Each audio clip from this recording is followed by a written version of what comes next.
everybody, how you doing?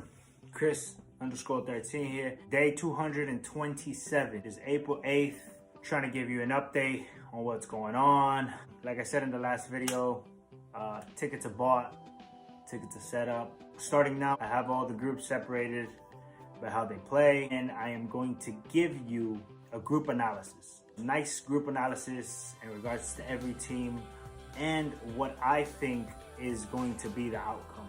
What I think will be my favorites, who I would think would pass through to the next round. In regards to updates to the trip itself, we have been trying to apply for my haya card, which is the card that they require to access everything in Qatar, hotels, stadiums. From the research that I've done, you will not be able to access a stadium if you do not have a haya card. I'm gonna leave the link below for the haya website for how to get access to the card. To be able to get my haya card, I do need my passport updated. I have been traveling a lot and I'm running on my last page of my passport. I tried to reach out to FIFA coordinators and haya coordinators, and nobody was able to give me an answer whether or not I can change my passport information down the road. Right now it's getting crazy, getting close to summertime.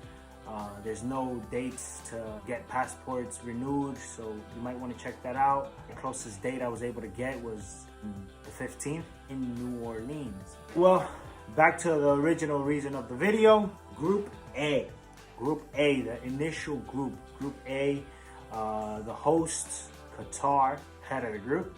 Following them, Ecuador came into the A2 position. Following them, Senegal.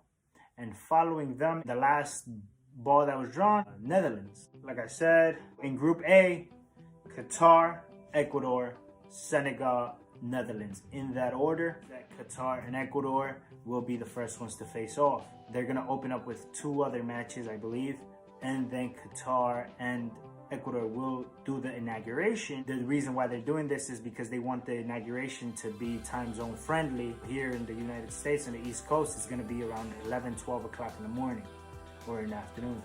First off, I'm gonna go down in order in how I believe, how I would rank them, how I would qualify them. Qatar, the hosts, you know, they cannot be left out.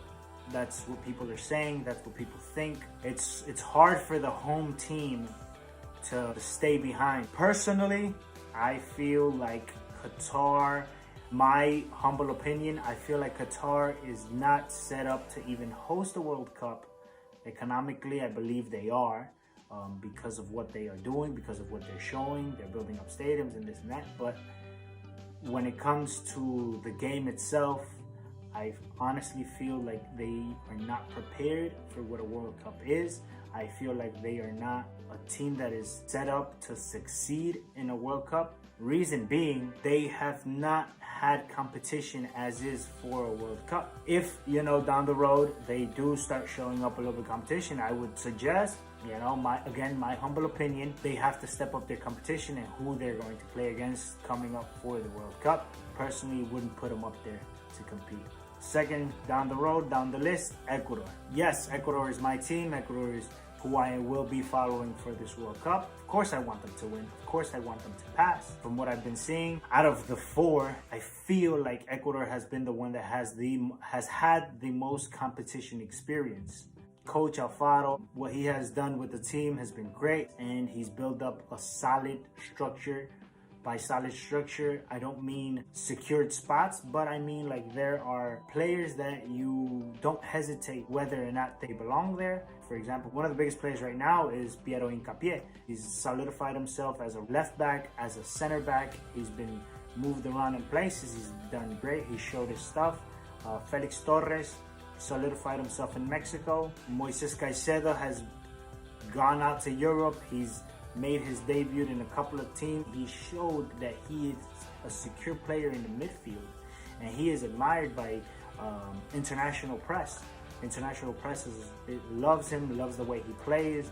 This time that Messi came down to Ecuador to play, I personally feel like he had him set down. Rodrigo de Paul couldn't get, it was hard for him to get past him, would only spend his time on the floor. Ecuador secured the qualification 3 games before they were even supposed to. This is a tight group though. This is a really tight group. Why do I say this? because here comes the number 3, Senegal. Senegal, African champions, right? They, one thing that I was talking with a buddy of mine, I feel like they have secured the competition level of what Ghana was back in the South African Cup. I believe Senegal has a solid structure. Mendy, Sadio Mane, obviously in Liverpool, Koulibaly, structure. He is a wall in the back. Great player. I respect him. That's awesome because that means competition. I want to see a great game, right? They're going to play against Ecuador. Of course, I want them to be good because I want to see a great game and because I want that pressure put on Ecuador because they cannot go in there the moment that Ecuador decides that they're better than another team, that's where their confidence kicks in. And again, these young kids, that might be a negative. In the previous World Cup, it came really close. They came really close. So I feel like this year, they might actually have that chance to push forward with everything that they have been doing, with everything that they have been showing. As long as they have great preparation, I feel like Senegal has a great possibilities of possibly even making it first on the table. Now we go to my 4th, Netherlands. As you may notice, Senegal and Ecuador are my 2 top favorites in the group. Why? Well, because Netherlands is not what Netherlands used to be. Yes, they have great players. Frenkie de Jong, Memphis Depay. Van Dijk, yes, he's been prone to injuries recently of what's been going on.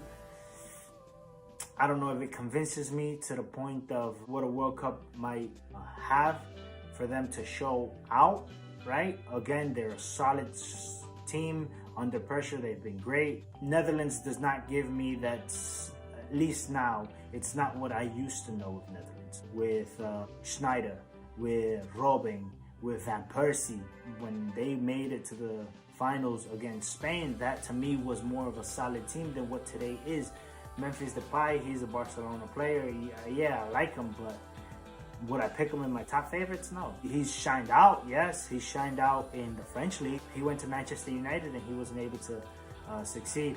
Frenkie de Jong, he's a solid midfield. He's been showing his thing. I'll give him the respect. Van de Beek, he's not shining out like he used to in Ajax. He hasn't been able to solidify himself in that center field.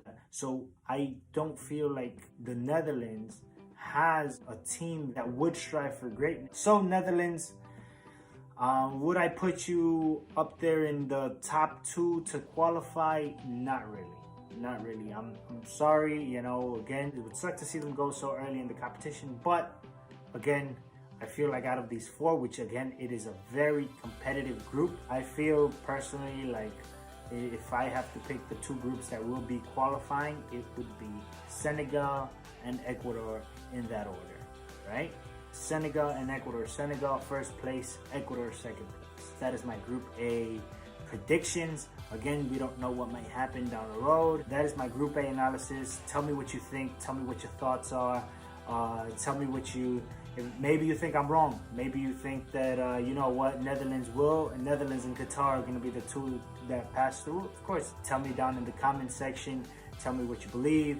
I'd appreciate it. Any questions, comments, concerns in regards to what the process is going like, trying to get to the World Cup, let me know. Maybe I can help you out. This is Chris. Stay tuned for more. Group B will be coming out soon. Take it easy, guys. Take care.